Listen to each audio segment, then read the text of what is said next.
এই video upload করার কোনো ইচ্ছাই আমার ছিল না, তবে বাধ্য হয়ে এই ভিডিও আমার আপলোড করতে হচ্ছে। এর দুইটা কারণ আমি একটা একটা করে আপনাদের সামনে উপস্থাপন করার চেষ্টা করছি। এর পাশাপাশি আমি কেন অসুস্থ বা আমার কি হয়েছে এটা জানার জন্য আপনারা অনেকে আমাকে মেসেজ করেন বা আমাদের যে অর্ডারের নাম্বারগুলি রয়েছে সেখানে ফোন দিয়ে জানতে চান। ইনশাআল্লাহ আমি সেগুলো আজকে বলে দেবো যে কেন আমার এই সমস্যা বা কি অসুস্থতা আমার। প্রথমেই বলে নিচ্ছি কেন এই ভিডিওটা আপলোড করছি। মূলত আমি আমার সাথে কথা বলার জন্য রাত 9টা থেকে 10টা আমাদের যে ফেসবুক পেজ রয়েছে বিসমিল্লাহ এগ্রো, এখানের মেসেঞ্জারে 1 ঘন্টা কল রিসিভ করে আপনাদের সাথে কথা বলি এবং আপনাদের খামার রিলেটেড যত সমস্যা আছে সেগুলি সমাধান দেওয়ার চেষ্টা করি। যেহেতু গত কয়েক সপ্তাহ যাবতীয় আমার এই অসুস্থতা, এ কারণেই হচ্ছে আমি ওই কল ঠিক মতো ধরতে পারছি না এবং কথাও বলতে পারতেছি না। এটা নিয়ে আপনাদের অনেক অভিযোগ রয়েছে আমার প্রতি যে ভাই কেন আপনি কল রিসিভ করেন না বা আমাদের সমস্যাগুলি সমাধান দেন না। দ্বিতীয় যে বিষয়টি রয়েছে সেটা হচ্ছে যে আমাদের খামারে প্রতি শুক্রবারে ভিজিটিং ডেট থাকে, অর্থাৎ যে কেউ আমাদের খামারে শুক্রবারে এসে ভিজিট করতে পারে বা আমাদের সাথে সরাসরি এসে বসে কথা বলতে পারে। কিন্তু এখন সমস্যা হচ্ছে গত 2 বছর যাবৎ ঢাকার নিউরোসায়েন্সের যে ডাক্তারের কাছে আমি চিকিৎসা নিচ্ছি, এই ডাক্তার আমাদের এখানে আসে শুক্রবারে। তাই স্বভাবতই শুক্রবারে আমার খামারে থাকা হয় না, ডাক্তারের কাছে যেতে হয়। কিন্তু আমাদের খামারে যারা ভিজিট করতে আসেন তারা আমাকে সে না পেলে তাদের মন খারাপ হয়, তারা উল্টাপাল্টা কথাও বলেন।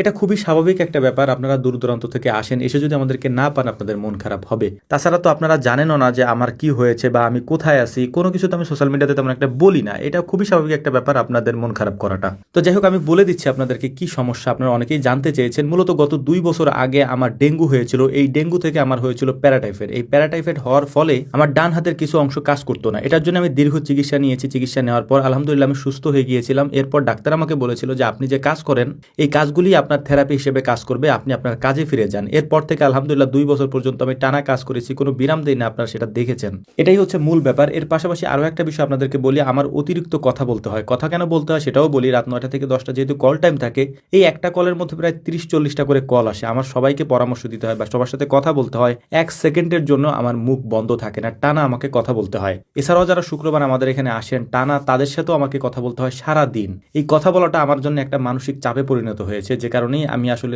দ্রুত সুস্থ হয়ে উঠতে পারতেছি না। তো গত কয়েক সপ্তাহ যাবত আমাদের এই সমস্যাটা আবারও পুনরায় দেখা দেয়। এর ফলে আমার ডাক্তারের কাছে পুনরায় যেতে হয় এবং পরামর্শ নিতে হয়, থেরাপি নিতে হচ্ছে। ভাই দিন শেষে আমি তো একজন মানুষ, আমার সুস্থ থাকাটাও তো জরুরি। আমার পরিবার আছে, আমার ফ্যামিলি আছে, তারপর আমার নিজের জীবনের একটা নিরাপত্তার দরকার আছে। ভাই আমাকে একটু সময় দেন, ইনশাআল্লাহ আমি সুস্থ থাকলে আপনাদের জন্য যতটুকু করা দরকার, অর্থাৎ খামার রিলেটেড এই সেক্টরে যতটুকু করা দরকার আমি সর্বোচ্চটা দিয়ে চেষ্টা করব করার জন্য ইনশাআল্লাহ। আমার এই অসুস্থতা গত 2 বছর যাবত আমাকে অনেক কিছু শিখিয়েছে ভাই। আমরা যখন ভালো থাকি তখন এটা বুঝতে পারি না, যখন অসুস্থ হই তখনই আল্লাহ তাআলার কথা মনে পড়ে, তখনই মনে পড়ে যে সুস্থ থাকাটা আমাদের জন্য কতটা জরুরি। একটা অপ্রিয় সত্য কথা আপনাদেরকে বলি, যদিও শুনতে খারাপ লাগবে, তার জন্য আমি আগেই আন্তরিকভাবে দুঃখ প্রকাশ করে নিচ্ছি। সেটা হচ্ছে, দেখেন আমি যদি আজকে থেকে নিয়ে 1 সপ্তাহ পর্যন্ত ভিডিও আপলোড করা বন্ধ করে দেই, সোশ্যাল মিডিয়ার সমস্ত অ্যাক্টিভিটি বন্ধ করে দেই, বা আমি অসুস্থ থাকি আপনি জানতেও যদি না পারেন, তাহলে দেখবেন যে ভাই 2-4 দিন পর আপনি আমাকে ভুলে গেছেন। এটা সবার ক্ষেত্রেই প্রযোজ্য। আপনার অসুস্থতা বা আপনার মরে যাওয়া বেঁচে থাকাতে কারো কিছু তেমন একটা যায় আসে না। আপনি যেদিন মারা যাবেন দেখবেন যে ওই দিনও আপনার বাড়িতে কত মানুষ কত কাজ করছে, সবাই ব্যস্ত থাকবে। এটাই জীবন ভাই। অতএব নিজের জন্য আসলে বাঁচা দরকার, নিজের জন্য কিছু করা দরকার, নিজের জন্য হলেও নিজেকে ভালো রাখা দরকার। তো যাই হোক, অনেক কথা বলেছি, ক্ষমা সুন্দর দৃষ্টিতে দেখবেন আর আমার জন্য দোয়া করবেন যেন আল্লাহ তাআলা খুব শীঘ্রই আমাকে সুস্থতা দান করেন। আসসালামু আলাইকুম ওয়া রাহমাতুল্লাহ।